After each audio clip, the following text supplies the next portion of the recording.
Well, let's put it this way to you. This guy's now 88 years of age, and he's known as the Lone Star JR, American's former automobile racing driver during an IndyCar career.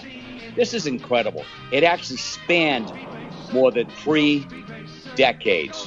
Scored 27 wins, 23 pole positions, and 314 starts. He won the Indy 500, 1974, 1976, and 1980. The one and only, let's hear from folks, Johnny Rutherford. Woo-hoo! Hey, I know him. I bet you do, Johnny. Thank you for coming on the show tonight. Bob Nedelicki, our good buddy who played basketball professionally in the ABA, he says, how about if I get you the Bob Nedelicki of auto racing? And I said, well, if he engages an audience like you, then we definitely want him. And Bob said, even better. So I know that's going to happen tonight. And I hope you don't mind too, Johnny. I've got 3 guys to aid me in what I think is going to be a fantastic interview. This is going to go on social media, on YouTube, their page. But I have Myles Heger from the Myles on Motorsports show with his cohorts, which is Ben, the NASCAR guy, Bennett, and the dangerous one, Paul Scally. So say hi to Johnny Rutherford, guys. Good evening, hey, Johnny. How are you? Hi, Johnny. I'm fine. Yes. Any better? I couldn't stand it. Well, I'll tell you what, Johnny, what I'm going to do tonight is I'm going to take, and no pun intended here, guys, I'm going to take the back seat, and I'm going to watch you guys drive this one to the finish line. Myles, I know it's your show that comes on before me, and I know you got 2 great co-hosts that do that with you. So as I sit in the back seat, I'm going to get out my licorice sticks along with a nice, big, tall bottle of Moxie. Hope you guys like that one. Ooh, that's a good one. And now we're going to listen to Myles, we're going to listen to Ben, and we're going to listen to Paul, and we're going to really, really drill Johnny Rutherford tonight. No, I'm only kidding, Johnny. But, guys, take it away. All right. Hey, Johnny, one of the first questions I always like to ask my guests on my show is how did you catch the racing bug? Well, when I was a youngster, I mean back in the before I was 10 years old even, my dad took me out to the fairgrounds. We lived in Tulsa, Oklahoma at that time, and took me out to the fairgrounds, and I saw a midget car race. Midget car racing was very popular after the war because the fans were, you know, tired of being held down by the war, and the war was over, and so they filled the grandstands watching the midget cars run. And I saw those little cars run, and I said, oh, someday I want to be a race driver. Forgive me being a younger guy here, but tell us how you got the nickname Lone Star JR. How what? How you got the nickname Lone Star JR. Well, I had a sponsor, and they made CB radios, and so everybody that had a CB radio had a title, you know, their name. And so we were sitting around one rainy day, and somebody suggested, you know, I have the Texas flag on my helmet, and has a star, the white star and the blue field on the front of the helmet. And somebody said, how about Lone Star JR? And it stuck. You know, that was my CB handle forever. With test sessions just starting for the Indy 500 this week, was the month of May as busy as it was back then as it is now? Was it as constant of practices and qualifyings back in the 60s and 70s? Well, the track has changed since Roger Penske got it, and it has been rebuilt all over, and it is magnificent. You know, I can remember what it was like back when, you know, they had bricks on the front straightaway, and it was originally was the brickyard, and so anyway, it was it was, it's good. The track is in excellent shape. Everything around it is as Roger would have it. It's magnificent. So yes, I'm looking forward to getting back there myself. I go every year as a previous winner of the thing, and it's always good to see the fans and the people again. Johnny, I always say to everybody who asks me about racing, I always say it's like a family thing, and you get brought into it by your family and by other families. When I get introduced to midget racing, it was by a guy named Boston Louis Seymour, and he brought me in. Who brought you into racing when you first started getting going and started getting into sprint cars and midgets and stuff like that? I started racing in Dallas, Texas, in 1959 at the old Devil's Bowl Speedway, and I was in a hot rod club in my hometown of River Oaks, Texas, and one night one of the guys said, "I'm going to have to leave early and help my brother put the engine in his dirt track car." Well, that set me straight up in my chair, and I said, "Oh, really?" He said, "Yeah, they run every Friday night over in Dallas, Texas at the Devil's Bowl Speedway." And so I went out the next day with him, and they let me drive that car. And after I think about it, I probably should have had a tetanus shot before I got in that car. But anyway, I took a ride in it, and that just tricked me in right now. And I started looking for a car, and I found a 32 Chevrolet Coupe that had been a race car at one time, and was in a closed down station in Grapevine, Texas, and I bought it and towed it to the clubhouse where my hot rod club guys were, and they helped me build my first race car. So is that that's how you first started racing modifieds out there in a dirt track out there? Yes. Yeah, awesome. It was a small track. It was a third of a mile, and it was done in a rock quarry, and the first and second turn were up on the normal level, but it had a downhill run into the third turn, and it was different. But that was my start. I got a chance to start in 1959, and then I went on to next year was 60, and Jimmy McElreath, my dear friend in Arlington, Texas, was going up into the Midwest to try to get into the sprint car series, and I tagged along with him. And anyway, I finally got a sprint car to drive in 60, and the rest is history, because I raced sprint cars and midgets when I could find one to run, but I was a sprint car driver. Johnny, in 1966, in April, you suffered a pretty serious wreck at Eldora Speedway in Ohio.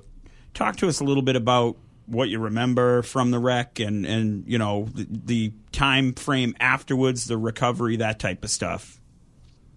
Well, I tried to forget it. Yeah, I don't blame you. But anyway, I did. I was driving a new car that the car owner, I had won the championship, the sprint car championship, the year previous, and Mario Andretti was driving that car that I won the championship in, and I was in a new car that he'd built, and it really wasn't very good. It changed a lot of things, and it didn't handle well, and Mario got by me on, I can't remember what lap, but anyway, he picked up either a rock or a large clod or something, and I had just put my face shield back because it had some mud on it and dirt, and hit me just nearly right between the eyes and shattered my goggles. And anyway, gained my undivided attention, and I hooked a rut and flipped out of the racetrack. And probably I've been told by Tony Stewart that owns the track that that's probably the most famous picture ever made there. But anyway, the thing I didn't like about it is the car was very high in the air going out of the racetrack, and centrifugal force had me stretched out with my arms straight out over my head. And my wife brought the newspaper in the next morning in the hospital when I was recovering. I had 2 broken arms and severe concussion. Anyway, she brought that in, and they had that picture of me stretched out of the car in the air, pretty high in the air, and he titled it "Rutherford Waves to the Crowd" as he leaves the racetrack. Yeah. And that upset me just a little bit. So you had, obviously, 3 Indianapolis 500 victories, 1974, 1976, and 1980. But you also had 1 NASCAR Cup Series career win, which was the 1963 Daytona qualifier number 2. Talk to us about those 4 wins, essentially, but the differences between a stock car and an Indy car.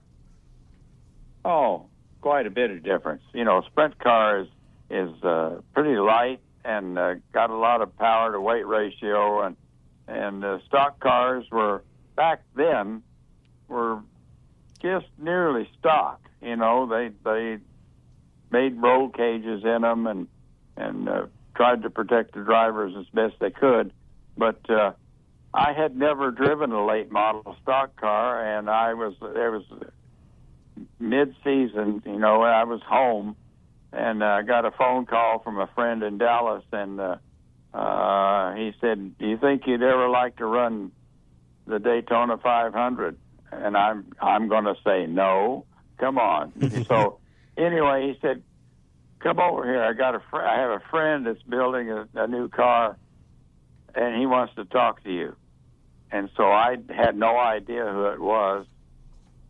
And I went over to Dallas, and we were sitting there, and he made the phone call, and I talked to this guy for a little bit, and he said, "Yes, he's right here. I'll put him on." And so he handed me the phone, and he said, "Here, talk to Smokey Unick." My God, Smokey was the name of the Daytona 500 and everything else. You know, he was one of the best, the best. And so anyway, he talked to me, and he said, "When can you be here?" And I said, "I'll be there tomorrow." And he said, "Good." So I headed for Daytona, loaded up my stuff in my car, and drove overnight down to Daytona Beach, Florida, and got to the shop and knocked on the door, and it was dusk, and it was, you know, the windows were all painted black on the inside, so you couldn't see in. And the guy answered the door, and he said, "Hey, Smokey, your driver's here." So I went in, and he had them fit me in the car, you know, put the seat in the right spot and everything.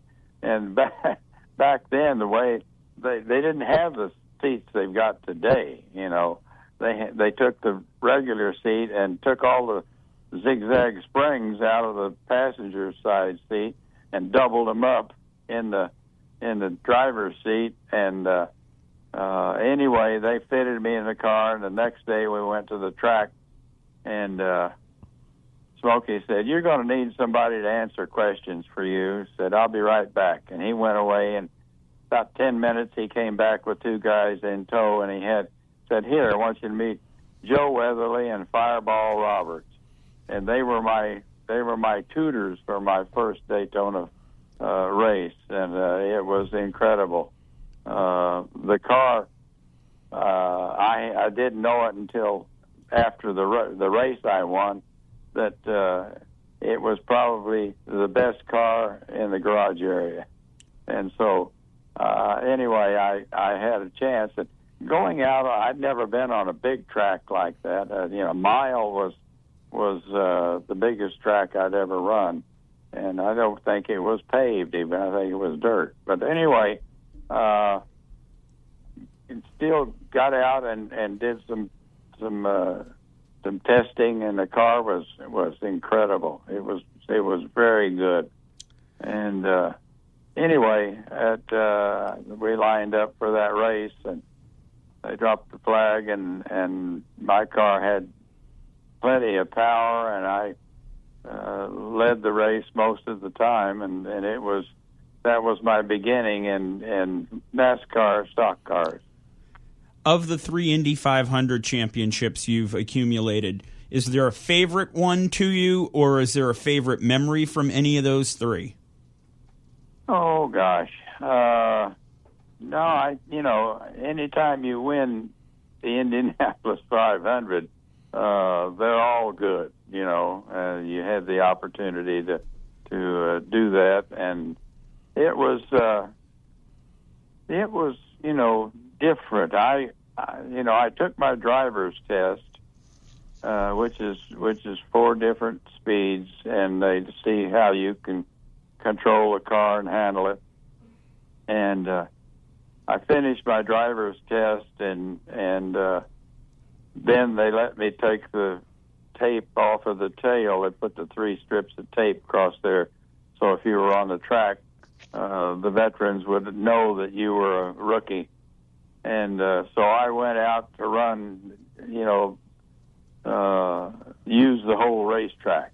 And I went out, and I was coming around turn 2 and going down the backstretch, and I thought, boy, this is really something. And Roger Ward went by me like I was painted on the fence. And I thought, what am I doing here? So, Johnny, I actually remember the 1981. That's kind of dating myself, but I remember you winning, and I remember Sneva was second, and he started in the back and really came up, but had nothing for you. But when I went and started doing my research, for some reason I didn't see it on the show, but you actually picked up a passenger in your victory lap. Is that correct? Well, yeah. When I was coming around, yeah. Tim Richmond was standing by his car and looked like if he had a gun, he'd shoot it. And it was smoking. It was smoking a little bit. So I just stopped, and he came running over and yelled, "Did you win?" And I said, "Yeah, I did." And he said, "Oh, that's good." And he shook my hand, and I said, "You want to ride into the pits?" And he said, "Can I?" And I said, "Yeah. Just sit on the side pod and hold the roll bar." And so I took him to the victory lane, and I turned in, and we did all of that. And I was always disappointed that he didn't stay in Indianapolis racing, because he had the talent that he could have won that race someday. And I could have told people, hey, I showed him the way to victory lane. We haven't seen IndyCar run a track like Michigan or Pocono in the more recent years. You've had some success at those bigger tracks in your IndyCar career. Would you like to see the new age of IndyCar venture back to a 2-mile-plus track that is in Indianapolis? I think so. Yeah, we need to do that, but unfortunately, NASCAR owns most of those tracks now, so we don't get a chance to run there. But it happened. I enjoyed the high banks of Michigan. I won 4 races there, and I really liked running the high banks and knew about it because of my sprint car experience as well. So it was good, and it could be good if we could go back and run like we did. You saw them this year. They had Phoenix, and they had stock car race one day, and the next day they had the Indy cars. And so it would be good. I think the fans would enjoy that again and everywhere, and I'd like to see it.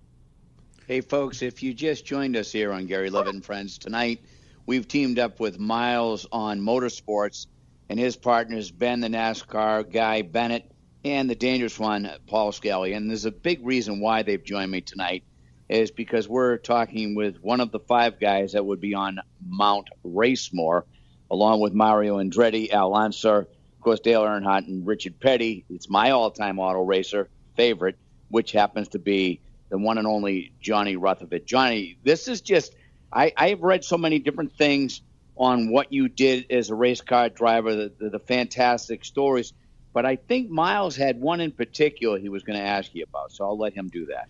Yeah, Johnny, who are some of your racing heroes? Oh, gosh. Well,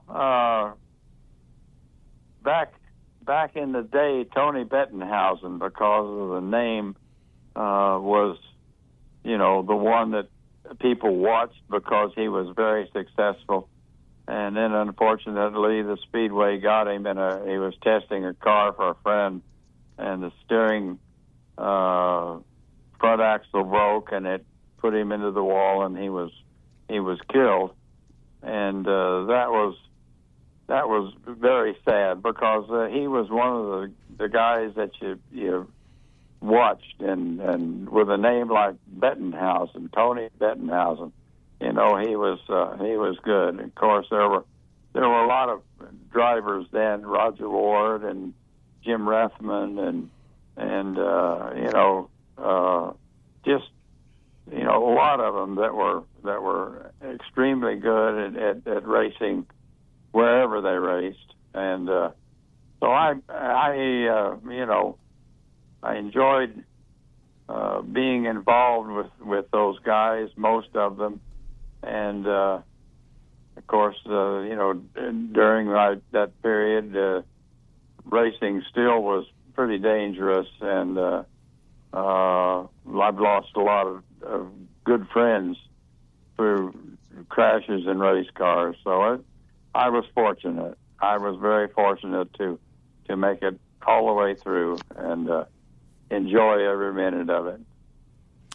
And after your racing career was over, I definitely want to kind of get your experience of your media work, and tell the listeners about your time working in the booth and working in media outside of the race car and the cockpit.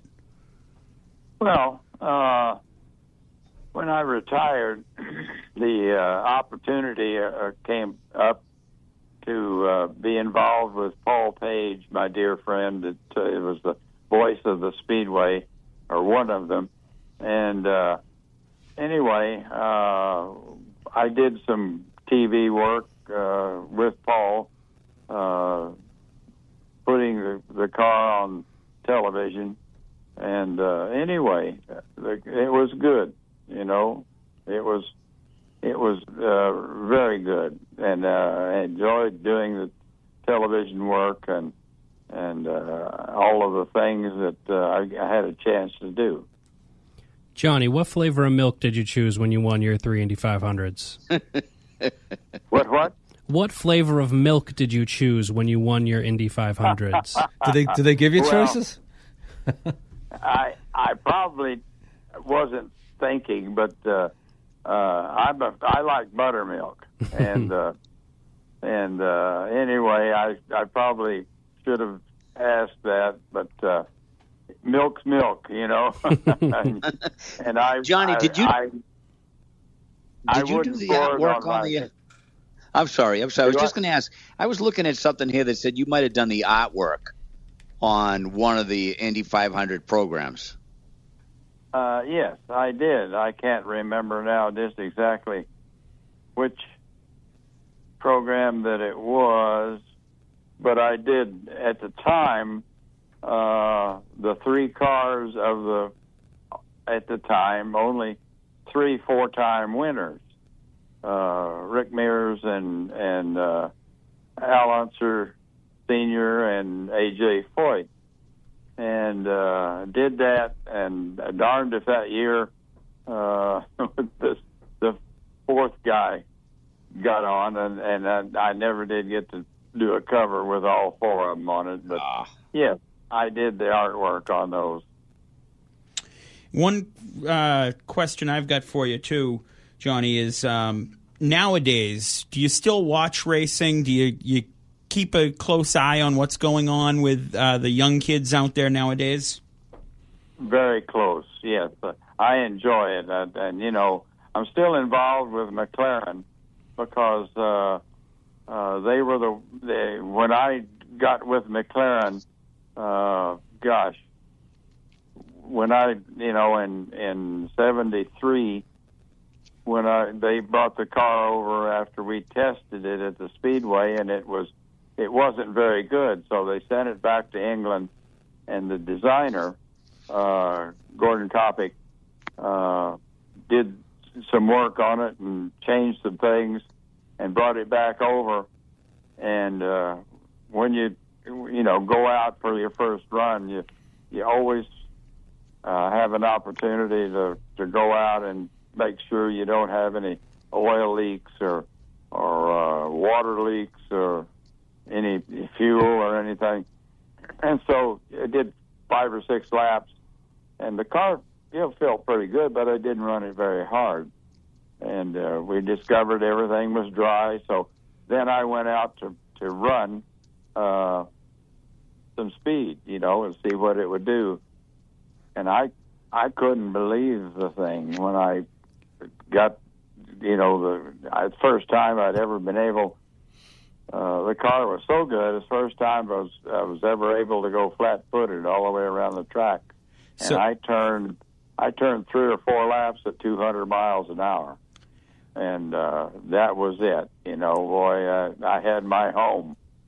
Now, I'm told by my friend from my show, Chris Branch of Branching Out on our segment, that you are the last driver to win the Indy 500 running a McLaren. What does that mean to you? Well, I won 2 for McLaren, and the other things at the Speedway that I'm really proud of is I drove the fastest Offenhauser-powered car, which was a McLaren, around the racetrack, and I won the last race that an Offenhauser won at the Indianapolis Motor Speedway. Wow. Hey, I know Gary's going to be up against it here going to a break, but the final question I always like to ask my guests on my show, and I really appreciate Gary Leavitt welcoming us to his show here tonight, but whenever that day comes, whenever your time on Earth is done, how do you, Johnny Rutherford, want to be remembered to the racing fans? Well, that's a hard one. That's up to the fans, But I think that I was a racer that was dedicated to the business and did the best I could wherever I could, and that I was one of the good guys. Awesome. I love it. Johnny Rutherford, you were great here this evening. Myles Heger and Myles on Motorsports with Ben, the NASCAR guy, Bennett, and, of course, the dangerous one, Paul Scally. The 4 of you made this a very memorable evening for Gary Leavitt and friends here. And I'm hoping, I know Myles is a friend. Hopefully I picked up 3 more friends, of course, with Ben and Paul. But, Yep. Guys, I'm sorry. I have to yield to the one and only Johnny Rutherford. You don't mind that, do you? Nope, not at all. Not at all. Johnny, thanks for coming on. The next time you're coming on, which we do want you on before the summer gets here, but we're going to bring you on with Bob Nedelicki. He asked if we could do that in the future. I said, most certainly, because he's been responsible for all these other people that we've got. All righty? All right. Thank you guys very much. I appreciate it, and I always enjoy talking racing. Thanks, Johnny. Thanks, Johnny. All right, guys. Again, thank you, Johnny Rutherford, Myles Heger, Ben Bennett, and Paul Scally. Guys, thanks for coming on. You guys made the early part of the show happen, and I really appreciate that. Always a pleasure, Gary. Thank you. Yes, thank you for having us.